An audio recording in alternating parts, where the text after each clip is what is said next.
नमस्कार दोस्तों, मैं सोहन शर्मा जनरल स्टडी में आपका बहुत बहुत स्वागत करता हूं।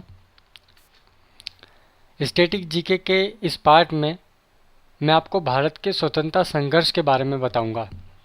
इसको मैंने सन बाई सन या ईयर बाई ईयर कुछ इस तरह से जमाया है कि जो कुछ महत्वपूर्ण घटना है जो कि आपको एसएससी सीजीएल या एसएससी एमटीएस इस तरह के जो एग्ज़ाम्स होते हैं, व्यापम के मध्य प्रदेश लेवल के जो एग्ज़ाम होते हैं, इसमें जो भारत के स्वतंत्रता संघर्ष से संबंधित जो क्वेश्चन बनते हैं उन मेन बातों को मैंने इसमें रखा है और एक कहानी की तरह बनाने का प्रयास किया है।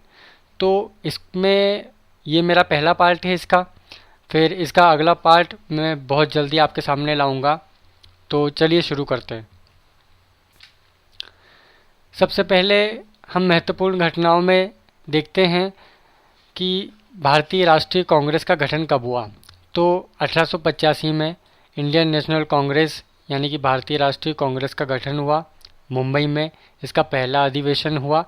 और यदि हम इसके फाउंडर मेंबर्स में बात करें तो एलन ऑक्टेवियन ह्यूम, इनको हम एओ ह्यूम के नाम से भी जानते हैं, या दादा भाई नौरोजी, जिन्हें हम भारतीय राजनीति का पिता भी कहते हैं, और दिनशा वाचा, ये इनके फाउंडर मेंबर है। और यदि क्वेश्चन बने कि जब भारतीय राष्ट्रीय कांग्रेस का गठन हुआ था तब गवर्नर जनरल कौन थे इंडिया के, तो वो थे लॉर्ड इरविन। और प्रेसिडेंट की बात करें कि भारतीय राष्ट्रीय कांग्रेस का पहला प्रेसिडेंट कौन था, तो वो है डब्ल्यू.सी. बनर्जी या वोमेश चंद्र बनर्जी। इसके बाद महत्वपूर्ण घटनाओं में अगली घटना भारतीय राष्ट्रीय कांग्रेस का द्वितीय अधिवेशन जो कि कलकत्ता में हुआ था। अब इसे मैंने इसलिए लिया क्योंकि इसमें अध्यक्षता कर रहे थे दादा भाई नौरोजी, और मुख्य बात इसमें यह है कि ये प्रथम भारतीय है जो कि ब्रिटिश हाउस के सदस्य थे, ये सदस्य बने थे। इसके बाद भारतीय राष्ट्रीय कांग्रेस का तृतीय अधिवेशन हुआ जो कि मद्रास, आज की डेट में जिसे हम चेन्नई के नाम से जानते हैं। तो भारतीय राष्ट्रीय कांग्रेस का तीसरा अधिवेशन हुआ। इसे मैं इसीलिए बता रहा हूँ क्योंकि इसमें फर्स्ट मुस्लिम प्रेसिडेंट बने भारतीय राष्ट्रीय कांग्रेस के, जिनका नाम था बदरुद्दीन त्याबजी, जिनके आप यहाँ पे फ़ोटोज़ देख रहे हैं। इसके बाद में 1888 में कांग्रेस का चौथा अधिवेशन हुआ इलाहाबाद में, और इसके प्रेसिडेंट बने जॉर्ज यूले, जो कि फर्स्ट नॉन इंडियन प्रेसिडेंट थे भारतीय राष्ट्रीय कांग्रेस के। इसके बाद 1892 में इंडियन काउंसिल एक्ट आया।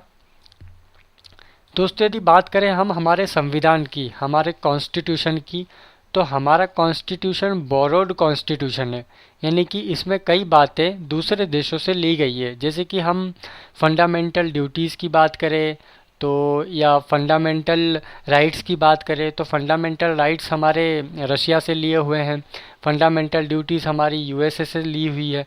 तो या लोकपाल बिल का आइडिया फ्रांस से लिया हुआ है। तो इस तरह के कुछ आइडियाज़ हमने कुछ मतलब लिए हुए हैं अदर कंट्री से, जिसका जो कॉन्सेप्ट हमें पसंद आया, तो हमारा बोरोड कॉन्स्टिट्यूशन है। तो इसी तरीके से और कुछ जब ब्रिटिशर्स हम पे मतलब इंडिया पे राज कर रहे थे, भारत पे राज कर रहे थे, तो इंडियन काउंसिल एक्ट भी बना करते थे जो कि हमारे संविधान का बेस रहा है। मैं आगे आपको बताऊंगा। तो जो 1892 में इंडियन काउंसिल एक्ट आया, इसमें right to ask questions to government on the matter of public interest, यानी कि पब्लिक को अधिकार दिया गया था कि वो सरकार से पब्लिक इंटरेस्ट रिलेटेड क्वेश्चन कर सकते थे।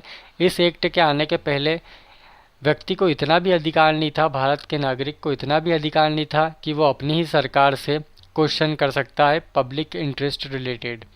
इसके बाद 1904 में भारतीय विश्वविद्यालय या इंडियन यूनिवर्सिटी एक्ट आया। उस समय गवर्नर जनरल लॉर्ड कर्जन थे। कभी डायरेक्ट क्वेश्चन बन जाता है कि जो भारतीय विश्वविद्यालय अधिनियम है वो किस गवर्नर द्वारा लाया गया, तो लॉर्ड कर्जन द्वारा। इसके बाद 1905 की एक महत्वपूर्ण घटना है बंगाल विभाजन। असल में बंगाल जो था वो एक बहुत बड़ा प्रदेश था, बहुत बड़ा प्रोविंस था। वहाँ पे राज करना या वहाँ एडमिनिस्ट्रेशन करना थोड़ा कठिन था। तो अंग्रेज़ों की तो शुरू से नीति रही है फूट डालो और राज करो। तो उन्होंने बंगाल को दो भागों में बांटा। अब दो भागों में बांटा, उसका एडवांटेज उन्होंने लिया फिर धर्म का, जो आज की, अब कहना नहीं चाहिए पर सरकार भी धर्म की राजनीति शुरू से होती रही और आज भी होती है। तो यहाँ पे देखें आप कि ईस्टर्न साइड जो है बंगाल में, ये मुस्लिम मेजोरिटी एरिया था, और जो वेस्टर्न साइड है ये हिंदू मेजोरिटी एरिया था। तो इस तरह से उन्होंने एक बाउंड्री बनाई या बंगाल का विभाजन किया, और ये अनाउंसमेंट 20 जुलाई 1905 को किया था और 16 अक्टूबर 1905 में लॉर्ड कर्जन द्वारा बंगाल विभाजन कर दिया गया। अब बंगाल विभाजन के विरोध में 1905 में महात्मा गांधी द्वारा स्वदेशी आंदोलन चलाया गया 7 अगस्त 1905 में। तब भी गवर्नर लॉर्ड कर्जन ही थे। तब एक मूवमेंट चला गया स्वदेशी आंदोलन, जिसमें कि जो विदेशों के जो भी प्रोडक्ट थे उसका बायकॉट किया गया, ब्रिटिश प्रोडक्ट का बायकॉट किया गया, उनके गुड्स को मतलब यूज से हटाया गया और खादी पे जोर दिया गया, क्योंकि खादी जो था वो स्वदेशी था कपड़ों के मामले में देखा जाए तो। और फिर 1906 में मुस्लिम लीग की स्थापना हुई। अब मुस्लिम लीग जो थी वो बंगाल विभाजन का सपोर्ट करती थी, और इसकी स्थापना दिसंबर 1906 में आगा खां और सलीमुल्लाह खां द्वारा ढाका में हुई, जो कि अभी बांग्लादेश में है। इसके बाद 1906 में कांग्रेस का कलकत्ता अधिवेशन हुआ, जो कि कांग्रेस का 22वां अधिवेशन था, जिसमें दादा भाई नौरोजी द्वारा पहली बार स्वराज की मांग की गई। इसके बाद की महत्वपूर्ण घटना है 1907 की, जिसमें कांग्रेस दो भागों में विभाजित हो गई, जिसको सूरत स्प्लिट के नाम से भी जानते हैं। और ये कांग्रेस का 23वां अधिवेशन था, जिसमें कांग्रेस दो भागों में बट गई, जो था नरम दल और गरम दल। अब नरम दल या मॉडरेट या उदारवादी दल की हम बात करें तो इसमें मुख्यतः गोपाल कृष्ण गोखले जी, सुरेंद्र नाथ बनर्जी और फिरोज शाह मेहता थे। और यदि हम गरम दल एक्सट्रीमिस्ट या उग्रवादी दल की बात करें तो इसमें मुख्यतः लाला लाजपत राय, लोकमान्य तिलक और अरविंदो घोष थे। यदि हम बात करें भारतीय राष्ट्रीय कांग्रेस का उस समय अध्यक्ष कौन था जब सूरत स्प्लिट हुआ या कांग्रेस विभाजन हुआ, तो तब थे रास बिहारी बोस। यदि हम सोच की बात करें तो इनका विभाजन क्यों हुआ, तो इनका जो फंडामेंटल्स थे, इनकी जो सोच थी, इनके जो ऑब्जेक्टिव थे वो कुछ अलग थे। उदारवादी सोच या नरम दल ये सोचता था कि अहिंसा व समझौते का पर विश्वास रखता था, यानी कि ये गांधी जी के उसूलों पर चलता था। और उग्रवादी दल की बात करें तो ये विरोध, बहिष्कार तथा बल से अपनी मांगे मनवाने में विश्वास रखता था। इसके बाद में 1908 की मुख्य घटना ये हुई कि 18 वर्ष के एक बंगाली क्रांतिकारी खुदीराम बोस को 11 अगस्त को फांसी हो गई। और उनको फांसी देने का कारण था कि उन्होंने मुजफ्फरनगर के जज किंग्सफोर्ड को मारने का प्रयत्न किया था। इसी के साथ में 1909 की घटना हुई, जिसने क्रांतिकारियों में और आग फूकी, आज़ादी की लड़ाई में एक और सहयोग दिया। तो वो थी मदनलाल ढींगरा को फांसी, जो कि 17 अगस्त को हुई 1909 में। ये एक पंजाबी क्रांतिकारी थे जिन्होंने विदेश में शिक्षा ग्रहण की थी। ये एक मैकेनिकल इंजीनियर थे, लंदन यूनिवर्सिटी से ये अपना कोर्स कर रहे थे, और इन्होंने विदेश से ही इंडिया के सपोर्ट में अंग्रेज़ों को प्रोटेस्ट करना वहीं से शुरू कर दिया था।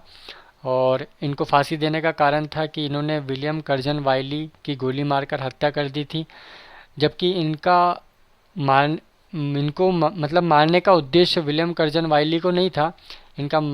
ये मारना चाहते थे बंगाल के एक्स गवर्नर ब्रैमफील्ड फुलर को, पर इनके अनअवेलेबल होने के कारण इन्होंने इनकी हत्या कर दी, जिसके कारण इन्हें फांसी हुई। इसके बाद मुख्य घटनाओं में 1909 का मोर्ले मिंटो रिफॉर्म हुआ।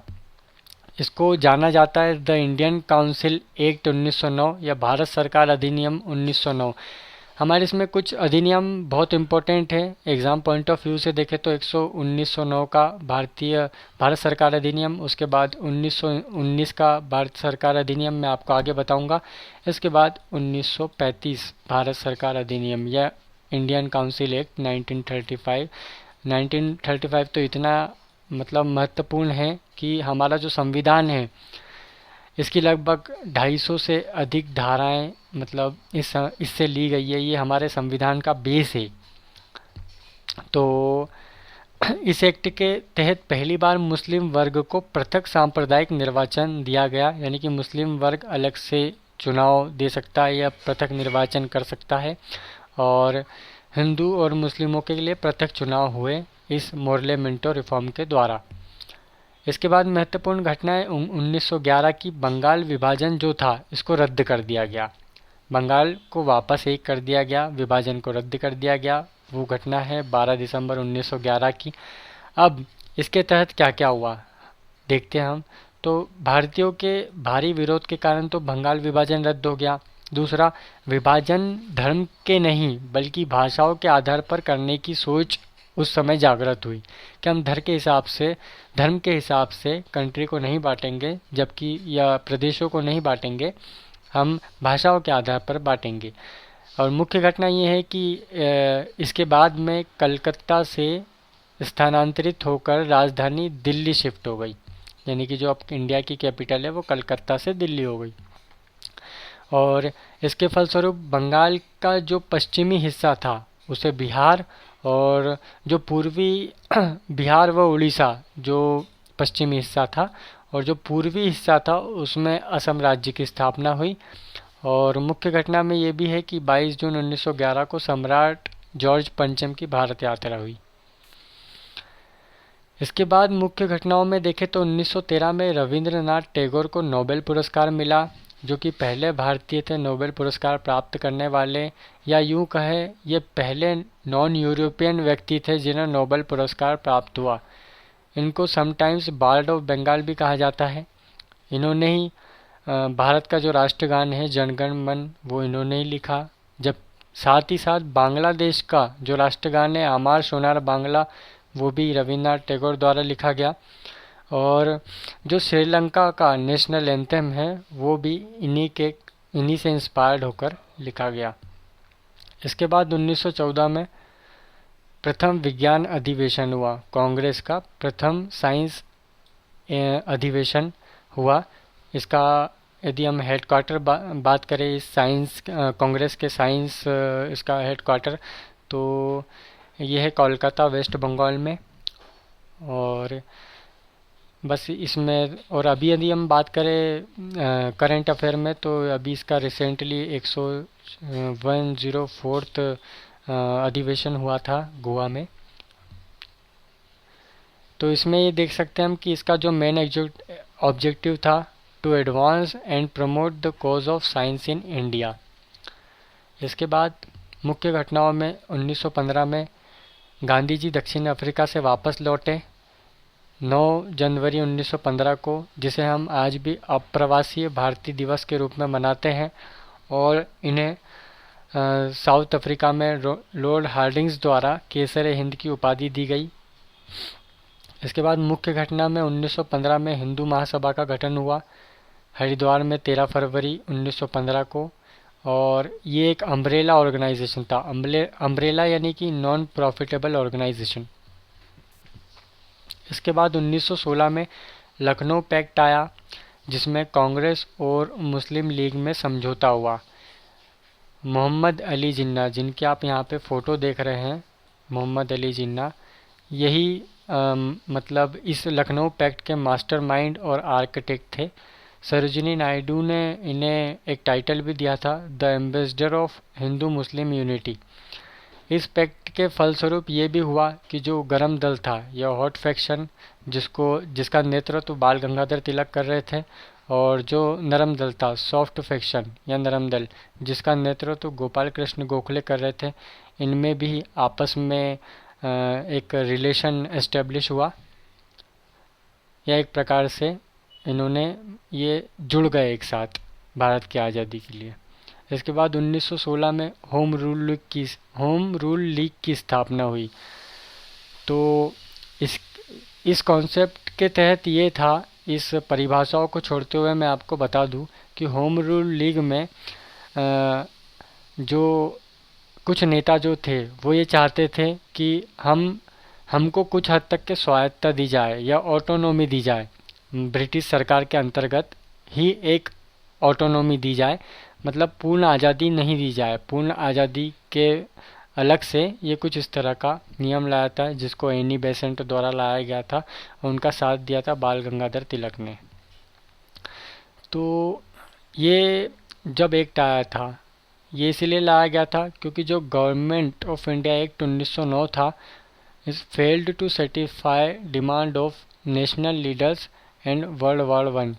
तो जो प्रथम विश्व युद्ध हुआ था, जिसमें हमारे कई भारतीय सैनिकों की बेवजह आहुति दी गई थी, जबकि हमारा प्रथम विश्व युद्ध में कोई इन्वॉल्वमेंट नहीं होना चाहिए था, बट वो एक ब्रिटिश सरकार की कॉलोनी थी, इसलिए जबरन भारतीय सैनिकों को उसमें झोंक दिया गया। इसके विरोध स्वरूप ये एक्ट लाया गया था। अब 1917 में सत्याग्रह का प्रथम प्रयोग हुआ। इसका स्थान था बिहार के चंपारण और गुजरात के खेड़ा जिले में, जहाँ पे ब्रिटिश सरकार ने कई किसानों को नील तथा अफीम की खेती के लिए बाध्य किया जा रहा था और इसके विरोध में सत्याग्रह हुआ। अब नील और अफीम की खेती क्यों, जबकि चावल और गेहूं और अनाज की खेती छोड़ करके नील और अफीम की खेती के लिए बाध्य किया जाता था, क्योंकि इस नील और अफीम को ब्रिटिश सरकार चीन को निर्यात करती थी और उससे कई मतलब बहुत प्रॉफिट कमाती थी। किसानों से तो बहुत कम दाम में खरीद लेती थी और उसको अधिक दामों में चीन में निर्यात करती थी। इसके बाद 1918 में मॉन्टेग-किंग्सफोर्ड रिफॉर्म आया। ये बहुत इम्पोर्टेंट है, इसको 1918 से न याद रखते हुए आप इसको गवर्नमेंट ऑफ इंडिया एक्ट 1919 या मॉन्टेग-किंग्सफोर्ड या मोंटफोर्ड रिफॉर्म भी कहते हैं इसको शॉर्ट में, इस नाम से आप याद रख सकते हैं। और ये हुआ था एडविन सैमुअल मॉन्टेग, जो कि the secretary of state for India थे, और द लॉर्ड किंग्सफोर्ड के बीच में, जो कि वायसराय ऑफ इंडिया थे, इनके बीच में ये एक्ट हुआ था। तो दोस्तों धन्यवाद। इस तरह के वीडियोस में इसका एक आगे का पार्ट भी बहुत जल्दी लाऊंगा, और आपको यदि ये वीडियो पसंद आया तो लाइक, कमेंट और सब्सक्राइब ज़रूर करें, और उस सब्सक्राइब करने के साथ बेल आइकॉन पर क्लिक करें ताकि मैं जो भी नया वीडियो बनाऊं आपको वो जल्दी एक नोटिफिकेशन आ जाए और आपको पता चल जाए कि एक नया वीडियो बन के आया है आपके सामने। तो लाइक, कमेंट एंड शेयर करें। Thank you.